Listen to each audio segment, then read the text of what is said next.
کہ وہ لوگ جو بعد کے آنے والے ہوں گے، اور وہ مجھ پہ بغیر دیکھے ایمان لائیں گے اور سنت پر عمل کریں گے اور قرآن پڑھنے والے ہوں گے اور اس پر عمل کرنے والے ہوں گے، تو وہ ان کے لیے بہترین اجر ہے۔ صحابہ نے نبی کریم صلی اللہ علیہ وسلم سے پوچھا تھا کہ یا رسول اللہ، کیا ہم سے بھی کوئی بہتر ہے؟ ہم آپ کے ساتھ اسلام لائے، آپ کے ساتھ جہاد کیا، تو آپ نے فرمایا ہاں، وہ لوگ جو تمہارے بعد ہوں گے، جو تمہارے بعد آئیں گے، وہ مجھ پر ایمان لائیں گے حالانکہ انہوں نے مجھے دیکھا نہیں ہوگا۔ مسند احمد کی حدیث ہے، یہ صحیح حدیث ہے۔ پھر فرمایا یا یا ایھا الذین آمنو، اے لوگو جو ایمان لائے ہو، اتقوا اللہ، اللہ کا تقوی اختیار کرو، اللہ سے ڈرو، حق کا تقاتے ہی، جیسا کہ حق ہے اس سے ڈرنے کا، جیسا کہ تقوی کا حق ہے۔ ولا تموتن، اور مت تم مرنا، الا وانتم مسلمون، کہ جب تک کہ تم مسلمان نہ ہو، یعنی مرنا تو مسلمان ہی مرنا۔ عبداللہ بن مسعود رضی اللہ تعالی عنہ نے اس آیت کی تفسیر یوں کی کہ اللہ کی اطاعت کی جائے، نافرمانی نہ کی جائے، اسے یاد رکھا جائے، بھلایا نہ جائے، اس کا شکر ادا کیا جائے، اس کی ناشکری نہ کی جائے۔ مستدرک حاکم کی حدیث ہے، 323 اس کا نمبر ہے۔ پھر کہا جا رہا ہے ولا تموتن، اور تم مت مرنا، یعنی جب تک تم مسلمان نہ ہو، جب تک تم اللہ کے فرما بردار نہ ہو، تب تک تم مرنا نہیں۔ تو کیا ایسا ہو سکتا ہے کہ کوئی انسان مرنے سے رک جائے، اپنی موت کو روک لے؟ موت اور زندگی تو انسان کے ہاتھ میں ہی نہیں ہے، کوئی نہیں روک سکتا۔ تو پھر کیا کرنا ہے؟ ابھی اور اسی وقت سے کوشش کرنی ہے، ابھی اور اسی وقت سے اپنے آپ کو بدلنے کی، عمل کرنے کی کوشش کرنی ہے۔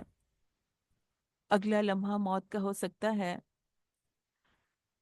پھر ایک بہت اہم بات کی سمجھائی جا رہی ہے، وَاعْتَصِمُوا بِحَبْلِ اللَّهِ، سب مل کر اللہ کی رسی کو مضبوطی سے تھام لو، مضبوطی سے پکڑ لو، ولا تفرقو، اور تفرقے میں مت پڑو، اور اللہ کا احسان یاد کرو اپنے اوپر، جبکہ تم آپس میں دشمن تھے، پھر تمہارے دلوں میں اللہ تعالیٰ نے الفت ڈال دی اور تم اس کے فضل سے بھائی بھائی ہو گئے۔ تو سب مل کر اللہ کی رسی کو مضبوطی سے پکڑ لو۔ پہلے بھی ایسا تھا کہ ایک دوسرے کے خون کے پیاسے تھے اور اللہ تعالیٰ نے دلوں میں محبت ڈال دی، اور اب پھر ایسا ہے کہ مسلمان مسلمان کے خون کا پیاسا ہو گیا ہے، آپس میں اتنے اختلافات ہیں، اتنے تفرقے ہیں۔ اللہ تعالیٰ کہہ رہے ہیں کہ سب مل کر اللہ کی رسی کو مضبوطی سے پکڑ لو، جدا جدا نہیں ہونا، مل کر پکڑ لو، یعنی اللہ کی رسی سے مراد قرآن ہے، کہ اس قرآن پہ سب کے سب جمع ہو جاؤ۔ جب مسلمان فرقے فرقے ہو جاتے ہیں نا، تو وہ کمزور ہو جاتے ہیں، ذلیل ہو کر کے رکھ دیے جاتے ہیں زمین میں۔ جب وہ متحد ہوں گے تو وہ قرآن پر، جب وہ اکٹھے ہوں گے، کیسے ہوں گے؟ کیسے وہ وقت آئے گا جب ایک دوسرے کے لیے دل سے بغض نکالیں گے، نفرتیں نکالیں گے؟ اور ہمیں شروع کہاں سے کرنا ہے؟ اپنے گھروں سے شروع کرنا ہے، اپنے خاندانوں سے شروع کرنا ہے، لڑائیوں کو، نفرتوں کو ختم کرنا ہے، خاندانوں کو آپس میں جوڑنا ہے، بدگمانیوں کو ختم کرنا ہے۔ انسان اپنے حق سے زیادہ دے دے، اپنے حق کو چھوڑ دے اللہ کی رضا کے لیے، کہ سب اکٹھے ہو جائیں، اور پھر ایک دوسرے کو تحفے تحائف دے، ہدیے دے، اکرام کرے ایک دوسرے کا، ان کو کھانا کھلائیں، اپنے غصے پہ قابو پا لیں، دوسروں کی جو باتیں بری بھی لگتی ہیں پی جائے۔ یہی اعلیٰ ظرفی ہے۔ ذاتی حقوق چھوڑ دیں تو اللہ اس کا بدلہ دے گا۔ سب کو اکٹھا کرنے کی خاطر اپنے حقوق چھوڑ دیں، ان پہ کمپرومائز کر لیں، پھر کثرت سے سلام کریں۔ اللہ تعالیٰ چاہتے ہیں کہ ہم سارے اختلافات مٹا دیں۔ آپ سوچیں، ایک ماں چاہتی ہے کہ بچے جو ہیں وہ آپس میں نہ لڑیں، اور وہ رب جو سب کا خالق ہے، وہ بھی یہی چاہتا ہے کہ یہ مسلمان آپس میں ٹکڑے ٹکڑے نہ ہوں، یہ آپس میں مل کر رہیں۔ حدیث میں آتا ہے کہ نبی کریم صلی اللہ علیہ وسلم نے فرمایا کہ جس شخص نے جھگڑا ختم کرنے کے لیے اپنا حق چھوڑ دیا، میں اس کے لیے جنت میں گھر کی ضمانت دیتا ہوں۔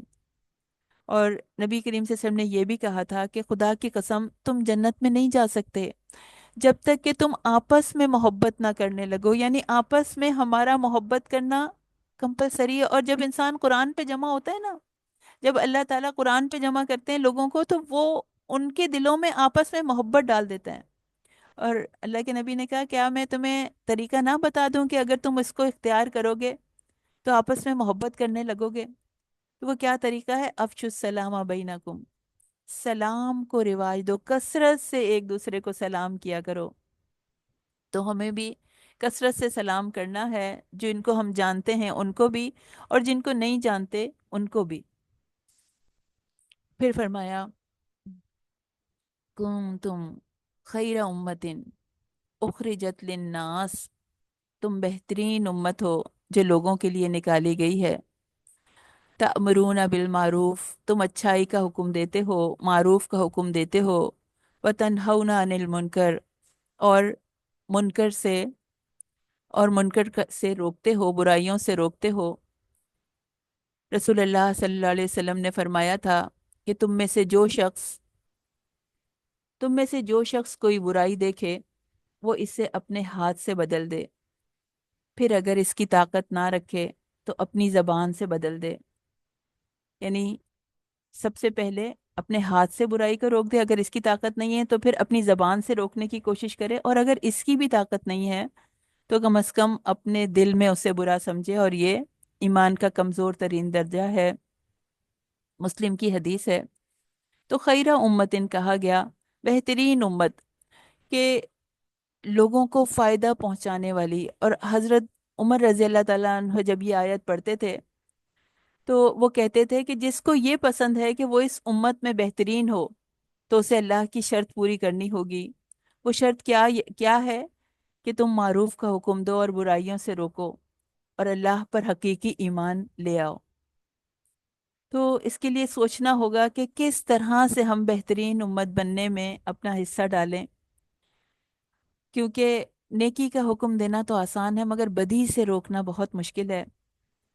اور حدیث میں آتا ہے، حضرت حذیفہ رضی اللہ تعالیٰ عنہ فرماتے ہیں کہ تم بھلائی کا حکم دیتے رہو، برائی سے روکتے رہو، لوگوں کو نیکی پر ابھارتے رہو، ورنہ اللہ تم سب کو عذاب سے تباہ کر دے گا، یا تمہارے برے لوگوں کو تم پر حکمران بنا دے گا، اور تمہارے نیک لوگ دعائیں کرتے رہیں گے اور تمہاری دعائیں قبول نہ ہوں گی۔ پھر تذکرہ آ رہا ہے غزوہ بدر کا، غزوہ احد کی بات ہو رہی ہے۔ پہلے غزوہ بدر جب ختم ہوئی تھی، اس سورہ میں غزوہ بدر کا بھی تذکرہ آیا اور غزوہ احد کا بھی تذکرہ آیا۔ اسلام کی سب سے پہلی جنگ غزوہ بدر ہے۔ یہاں پر اس آیت میں غزوہ احد کا تذکرہ ہے۔ غزوہ احد 3 ہجری میں ہوئی۔ اس کا ذکر 55 آیات پر مشتمل ہے اس سورہ میں۔ غزوہ بدر میں ذلت آمیز شکست ہوئی مشرکین کو، تو انہوں نے دوبارہ مدینہ پر حملہ آور ہونے کا منصوبہ بنایا۔ 3,000 کا مسلح لشکر ساتھ لیا اور احد پر آ کر یہ ٹھہر گئے۔ آپ صلی اللہ علیہ وسلم 1,000 ساتھیوں کو لے کر نکلے، تو عبداللہ بن ابی جو کہ منافقین کا سردار تھا، اس نے مسلمانوں کو دھوکہ دیا اور اپنے 300 ساتھیوں کو ساتھ لے کر واپس لوٹ آیا۔ پھر نبی کریم صلی اللہ علیہ وسلم 700 صحابہ کو لے کر آگے بڑھے، اور احد کے قریب وادی میں مختلف ٹھکانوں پر مقرر کیا، جس کا کہ اس آیت میں تذکرہ کیا جا رہا ہے کہ مومنوں کو وہ مختلف ٹھکانوں پہ مقرر کر رہے تھے نبی کریم صلی اللہ علیہ وسلم۔ اور ایک جانب ٹیلے پر 50 تیر اندازوں کا دستہ متعین کیا گیا۔ تو آپ صلی اللہ علیہ وسلم نے انہیں حکم دیا کہ کسی بھی صورت اس جگہ کو نہیں چھوڑنا جب تک کہ میں تمہیں پیغام نہ بھجوا دوں۔ مگر کیا ہوا کہ ان سے غلطی ہو گئی، اور وہ اپنی ذمہ داری چھوڑ کر مال غنیمت اکٹھا کرنے میں مصروف ہو گئے۔ وہ یہ سمجھے کہ ہم جنگ جیت چکے ہیں، تو اس وجہ سے وہ جو فتح تھی وہ شکست میں تبدیل ہو گئی، اور جس سے کہ 70 صحابہ شہید ہو گئے۔ غزوہ احد میں بہت سے اسباق ہیں کہ زندگی میں ہمیشہ جیت نہیں ہوتی، زندگی میں ہار بھی آتی ہے، اور کس طرح پھر دوبارہ سے انسان کو اپنی ہمت جمع کرنی پڑتی ہے کہ جب ہار آتی ہے کس طرح سے اپنے غم کو کنٹرول کرنا پڑتا ہے، کس طرح اپنے آپ کو سنبھالنا پڑتا ہے، پھر لیڈر کو کیسے فالو کیا جائے گا، پھر صبر اور تقوی اختیار کرنا ہے۔ کیونکہ تقوی ہی سے ہی انسان بلند ہوتا ہے۔ پھر رسول کی اطاعت کی اہمیت بتائی جا رہی ہے۔ انہوں نے رسول اللہ صلی اللہ علیہ وسلم کی ایک چھوٹی سی بات کو چھوڑا تھا جس کو وہ اتنا اہم نہیں سمجھ رہے تھے، وہ یہ سمجھے، اور وہ انہوں نے جان بوجھ کر ایسا نہیں کیا تھا، بلکہ انہوں نے یہ سوچا تھا کہ اب وہ حکم ویلڈ نہیں ہے۔ تو معمولی سی اطاعت کا بھی چھوڑنا، نبی کریم صلی اللہ علیہ وسلم کی معمولی سی اطاعت بھی چھوڑی تو کیا ہوا؟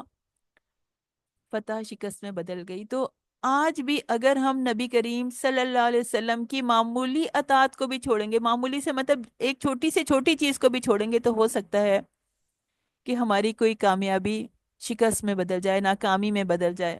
تو نبی کریم صلی اللہ علیہ وسلم کا ہر حکم بہت امپورٹنٹ ہے، ہر سنت بہت امپورٹنٹ ہے۔ ہم یہ کہہ کر کسی سنت کو نہیں چھوڑ سکتے کہ یہ سنت ہی تو ہے۔ تو کچھ پریکٹیکل ٹارگیٹس ہمارے کیا ہیں، ہم انہیں ریوائز کر لیتے ہیں کہ اللہ سے محبت کے دعوے کو سچ کرنے کے لیے ہمیں اپنی محبوب ترین چیزوں کو اللہ کی راہ میں خرچ کرنا ہے، اس میں سے کچھ کو۔ پھر یہ کہ پکا ارادہ کر لیں، اگر جس نے حج نہیں کیا اس کو کم از کم زندگی میں ایک مرتبہ لازمی حج کرنا ہے انشاءاللہ۔ اور اللہ کی رسی یعنی قرآن مجید پر جمع ہونا ہے، گھروں سے، خاندانوں سے نفرتوں کو ختم کرنا ہے، جھگڑوں کو ختم کرنا ہے، پھر کثرت سے سلام کرنا ہے، اجنبی لوگوں کو بھی سلام کرنا ہے، اور ہمیں اپنا ٹارگٹ ڈیفائن کرنا ہے کہ ہمیں بہترین امت بننا ہے، امر بالمعروف و نہی عن المنکر کرنے والوں میں شامل ہونا ہے۔ پھر کسی سنت کو ہلکا نہیں سمجھنا، اپنی زندگی کو سنت کے مطابق گزارنے کی کوشش کرنی ہے، اور جو بھی آزمائشیں آئیں ان میں صبر اور تقوی کے ذریعے سے ان سے نبٹنا ہے۔ وساریو وساریو الی مغفرت من ربکم، اور دوڑو، جلدی کرو، الی مغفرت من ربکم، اپنے رب کی بخشش کی طرف دوڑو، و جنت ارضها السماوات والارض، اور جنت جس کا عرض زمین اور آسمان ہے، اعدت للمتقین، جو متقین کے لیے تیار کی گئی ہے۔ تو اعمال صالح کی جلدی کرنے کے لیے کہا جا رہا ہے۔ رسول اللہ صلی اللہ علیہ وسلم نے فرمایا، نیک اعمال سر انجام دینے میں جلدی کرو، ایسے فتنوں کے آنے سے پہلے پہلے جو اندھیری رات کے مختلف ٹکڑوں کی طرح ایک کے بعد ایک نمودار ہوں گے، اور صبح کو آدمی مومن ہوگا اور شام کو کافر ہوگا، اور شام کو مومن ہوگا اور صبح کو کافر ہوگا۔ وہ اپنے دین کو دنیا کے معمولی سامان کے عوض بیچ ڈالے گا۔ مسلم کی حدیث ہے۔ بہت سخت وقت آنے والا ہے، اس کے آنے سے پہلے ہم سب سے کہا جا رہا ہے کہ جلدی کرو، سرعت دکھاؤ، ایک دوسرے سے آگے نکل جاؤ، اللہ سے بخشش چاہنے میں۔ قرآن سے جڑ جاؤ گے تب پتہ چلے گا، جب انسان قرآن سے جڑتا ہے، جب انسان کنیکٹ ہو جاتا ہے مستقل بنیادوں پر، صرف رمضان کے لیے نہیں، تمام مہینوں کے لیے جب قرآن سے کنیکٹ ہو جاتا ہے، تو قرآن گائیڈ کرتا ہے، قرآن بتاتا ہے کہ کن باتوں پر اللہ تعالیٰ مغفرت فرمائیں گے، کن باتوں پر اللہ تعالیٰ درجات بلند کریں گے، کن باتوں پر جنت کا انعام حاصل ہوگا۔ جنت وہ ہے جس کا عرض اتنا بڑا ہے، زمین اور آسمان کے برابر ہے، یعنی عرض، کپڑے میں جو عرض ہوتا ہے وہ چھوٹا ہوتا ہے، تو جنت کا عرض اتنا بڑا ہے جتنے زمین اور آسمان ہے، یعنی کتنی بڑی جنت ہوگی۔ پھر فرمایا الذین ينفقون فی السراء والضراء، اور وہ لوگ جو جو خوشحالی میں بھی خرچ کرتے ہیں اور بدحالی میں بھی، یعنی خوشی اور تکلیف دونوں میں خرچ کرنے والے ہیں۔ والکاظمین الغیظ، اور غصہ ضبط کرنے والے ہیں۔ والعافین عن الناس، اور اور لوگوں کو معاف کرنے والے ہیں۔ ان کے بارے میں کہا جا رہا ہے کہ اللہ نیکی کرنے والوں کو دوست رکھتا ہے۔ تو اب کچھ ایسے لوگوں کا تذکرہ آ رہا ہے جو اللہ کی محبت کے خواہش مند ہیں، جنت میں جانے والے متقین، اللہ کی محبت کو پانے والے محسنین کی صفات بیان کی جا رہی ہیں، جو عمل کے میدان میں آگے آگے ہیں۔